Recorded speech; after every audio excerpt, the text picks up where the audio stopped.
Bismillahirrahmanirrahim. Today we will start BS Physics Mathematics Linear Algebra.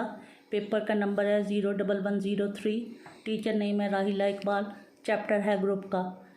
मैंने आपको exercise 2.1 जो है वो स्टार्ट करवा दी थी. ठीक है, उसका फर्स्ट क्वेश्चन मैंने आपको कहा था कि उसको बाकी के पार्ट्स जो हैं वो आपने कंप्लीट कर लेने हैं. आज हम जो है वो मैं आपको स्टार्ट करवा रही हूँ सेकंड क्वेश्चन में वो कह रहा है कि let G be the group. G जो है वो आपका क्या है, ग्रुप है. Such that a b whole की पावर एन जो है वो इक्वल है ए की पावर एन बी की power n for 3 consecutive natural numbers. ये चीज़ हमने क्या करनी है, 3 कंसेक्टिव नेचुरल नंबर्स के ऊपर आपने प्रूफ करनी है. For all a b in G. A b जो हैं वो कहाँ पे हैं, जी के अंदर है. जी क्या चीज़ है, ग्रुप है.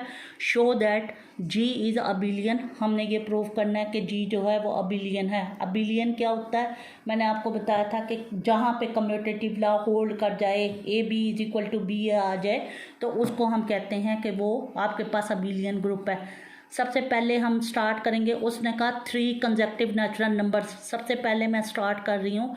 लेट m+1 और m+2 B 3 consecutive natural numbers. हमने ये 3 कंसेक्टिव नेचुरल नंबर्स जो हैं ये सपोज कर लिए हैं. नंबर सेटिस्फाई द इक्वेशंस, यानी ये जो इक्वेशन उसकी गिवन इक्वेशन है, इस इक्वेशन को ये तीनों नंबर्स बारी बारी हम इसमें रख के और इसको हम सेटिस्फाइड करेंगे. पहला नंबर मैंने आपको कहा है m है, तो हम क्या करेंगे, n की जगह m पुट कर देंगे. ये बन जाएगी इक्वेशन नंबर 1. दूसरी दफ़ा हम क्या करेंगे, m+1 जो है वो पुट करेंगे. ये बन जाएगी इक्वेशन नंबर 2. तीसरी दफ़ा हम क्या करेंगे, m+2 जो है वो पुट करेंगे, तो ये बन जाएगी इक्वेशन नंबर 3. ये 3 इक्वेशंस आ गई हैं. अब मैंने क्या करना है, देखें. सबसे पहले मैंने क्या करना है, कुलैयर लॉ को सेटिस्फाइड करना है. कुलैयर लॉ क्या है कि 2 नंबर्स का मल्टीपल जो है वो भी उसके अंदर पाया जाना चाहिए. तो मैं क्या कर रही हूँ, ए बी की पावर m+1 और ए बी जो है मैं क्या कर रही हूँ, ए बी से इसको मल्टीप्लाई कर रही हूँ. तो मैंने क्या करना है, देखें, ए की पावर पहले मैंने ए की, अब ये ए बी होल की पावर m+1 है, तो इसका मतलब क्या है, ए की पावर भी m+1 है और बी की पावर भी m+1 है. इसको मैंने मल्टीप्लाई करना है ए बी के साथ. तो पहली दफ़ा मैं क्या करूँगी, ए की पावर m+1 और उसके साथ मैंने ए को कंबाइन कर लिया. दूसरी दफ़ा मैं क्या करूँगी, बी की पावर m+1 और उसके साथ मैं बी को कंबाइन कर लूँगी. ये चीज़ आ गई. अब यहाँ से मेरे पास क्या है कि ये देखें कि ए की पावर m+1 इंटू क्या कहते हैं बी की पावर m+1, इन दोनों में को मैंने इकट्ठा करना है. ठीक है, और ये ए बी के साथ. तो इसको फिर मैंने क्या करना है, बाय इक्वेशन नंबर 2. ये क्या चीज़ है, या मैंने क्या चीज़ अप्लाई की है, एसोसिएटिव लॉ. एसोसिएटिव लॉ क्या होता है कि 3 नंबर्स के ऊपर अप्लाई होता है. अब यहाँ पे देखो कि ए की पावर m+1 जो है पहला नंबर है, दूसरा नंबर तुम्हारे पास क्या है, बी की पावर n+1 है, और तीसरा नंबर तुम्हारे पास क्या है, ए बी है. इन दोनों को मैंने कंबाइन कर लिया. ठीक है, अब मैं क्या कर रही हूँ, ए की पावर m+1 के साथ मैंने ए को जोड़ना है और बी की पावर m+1 के साथ मैंने बी को जोड़ना है. ये क्या चीज़ है, एसोसिएटिव लॉ है. यहाँ से आपके पास क्या आ जाएगा, अब ए की पावर m+1 बी की पावर n+1 इंटू ए इंटू बी. ठीक है, ये चीज़ आ गई.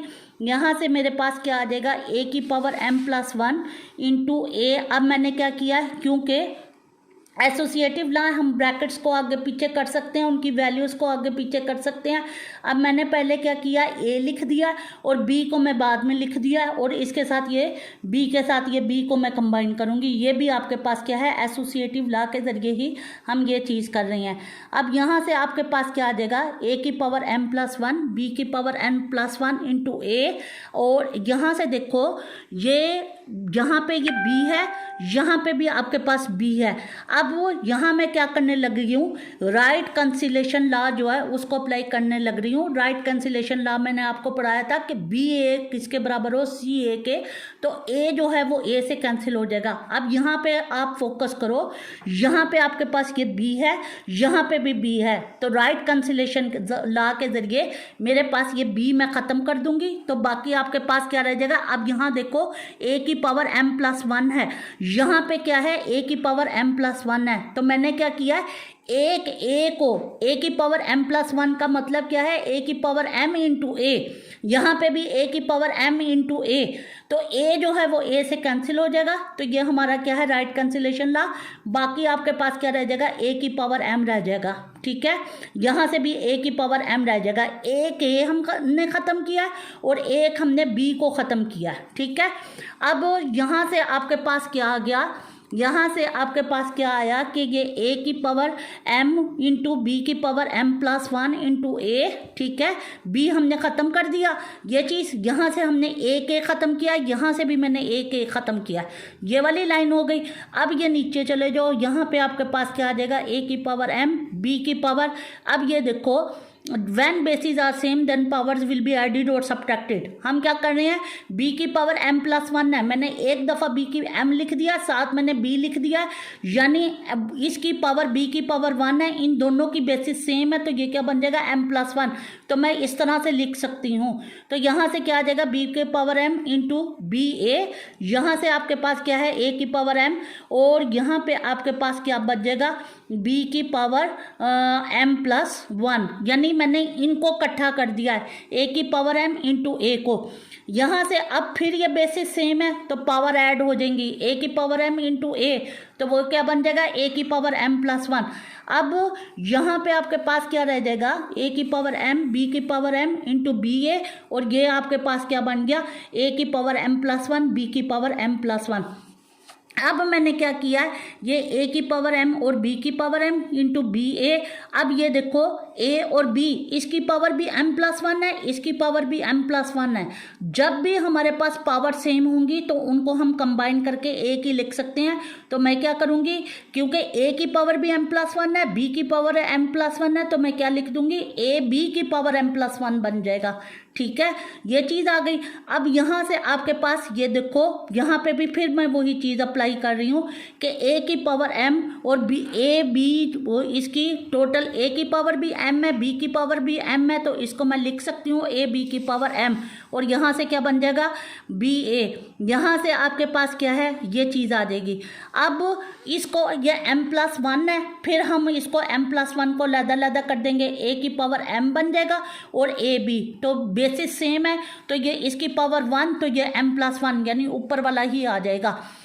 अब यहाँ से आपके पास क्या आ जाएगा, देखो a b की पावर m है, यहाँ पे भी a b की पावर m है। अब ये क्या बन जाएगा, लेफ्ट कैंसिलेशन ला।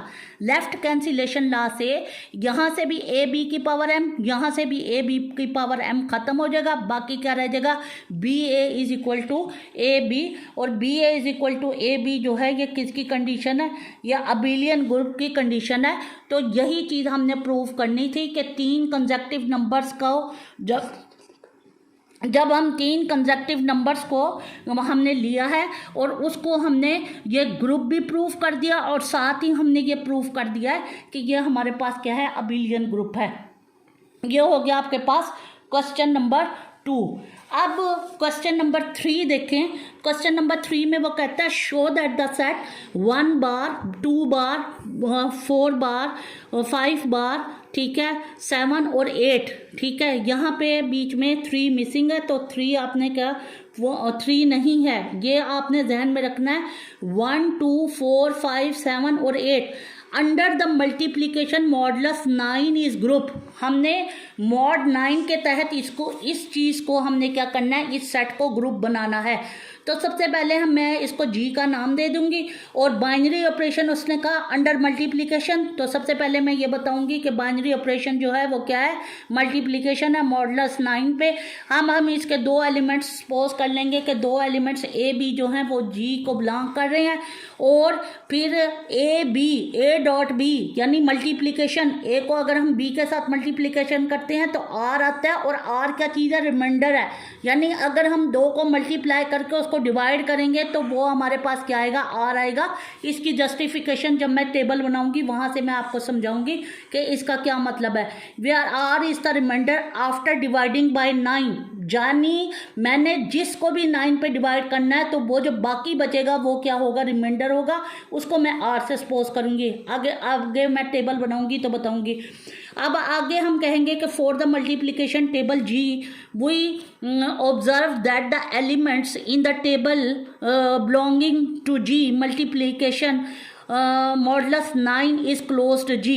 देखो कोई भी एलिमेंट, हम 2 एलिमेंट्स ले लें तो उनका मल्टीपल जो है वो G के अंदर ही आएगा, तो इसका मतलब है वो क्लोज्ड हो गया। दूसरी चीज़ हम क्या कहते हैं, एसोसिएटिव लॉ, एसोसिएटिव लॉ भी होल्ड कर जाएगा। तीसरी बात क्या है, आइडेंटिटी। अंडर मल्टीप्लिकेशन आइडेंटिटी 1 होती है, यहाँ देखें 1 मौजूद है, तो इसका मतलब है आइडेंटिटी भी हो जाएगी। और जो हमारे पास फोर्थ 1 है वो क्या होता है, इन्वर्स। तो अभी मैं आपको बताऊंगी कि इसमें हमारे पास उसका इन्वर्स जो है वो भी मौजूद है। तो हम कहेंगे the inverse of the element of G under multiplication of modulus 9 belonging to G as shown in the table considering the G is a group under multiplication. अब हम सपोज कर रहे हैं इस टेबल के जरिए और हम ये प्रूव कर देंगे कि मॉडुलस 9 के तहत ये ग्रुप है। देखो डॉट क्या चीज़ है, मल्टीप्लिकेशन, ठीक है। ये सारे एलिमेंट्स हमने ऊपर भी लिखे हैं, सारे एलिमेंट्स हम नीचे भी लिखेंगे। अब हर एक को हमने क्या करना, मल्टीप्लाई करना है। देखो 1 को 1 से मल्टीप्लाई करोगी 1 आ जाएगा, 1 को 2 से मल्टीप्लाई करोगी 2 आ जाएगा, 1 को 4 से मल्टीप्लाई करोगी 4 आ जाएगा, 5 इसी तरह से। अब 2 पे देखें, 2 से मल्टीप्लाई करेंगे 2 1 जा 2 आ जाएगा, 2 2 जा 4 आ जाएगा। अब यहाँ पे देखेंगे आपको समझ आएगी, 2 4 जा 8, ये 8 आ गया।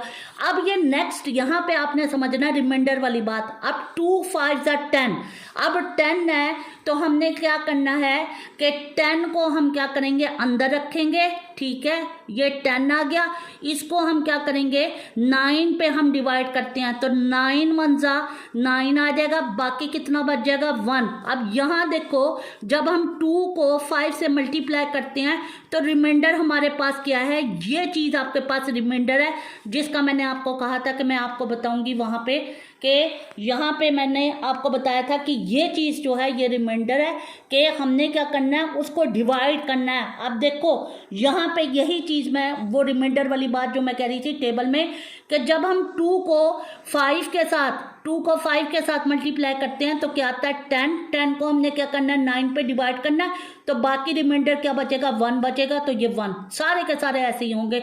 2 को 7 से मल्टीप्लाई करती हो तो कितना हो जाएगा, 7 2 जा 14, 14 में से 9 को निकाल दो, बाकी कितना रह जाएगा 5।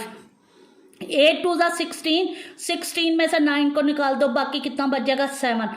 तो ये सारे का सारा टेबल इसी तरह से बनेगा। और जब ये टेबल, अब ये देखें इसमें कोई भी एलिमेंट ऐसा नहीं है जो 9 हो या 9 से ज़्यादा हो, तो इसको हम कहते हैं मॉडुलस, और इस चीज़ को हम कहते हैं कि ये ग्रुप है। अब ये आगे के एक्सरसाइज के क्वेश्चंस जो हैं, ये आपने टेबल को भी अच्छी तरह फोकस कर लेना है, जैसे मैंने आपको समझा दिया इस तरह से, और फिर हम कहेंगे कि ये आपके पास ग्रुप है। अब आपने क्या करना है, इसके एक्सरसाइज के आगे ये सारे टेबल वाले ही क्वेश्चन हैं, इनको आपने क्या करना है, इसके साथ ये एक्सरसाइज जो है उसको आप कोशिश करें कि ये एक्सरसाइज जो है ये आपकी कंप्लीट हो जाए। फिर उसके बाद जो है वो जो ग्रुप थ्योरी वाली बुक मैंने आपको बताई है उसमें से फिर मैं सब ग्रुप्स जो हैं वो बताऊंगी। इसके क्वेश्चंस जो हैं वो हमारे पास जो हैं वो क्या कहते हैं 17 है। तो आप कोशिश करें कि 10 तक जो है इसको करके आइएगा, आगे वाले फिर मैं आपको करवा दूंगी। ओके, अल्लाह हाफिज़।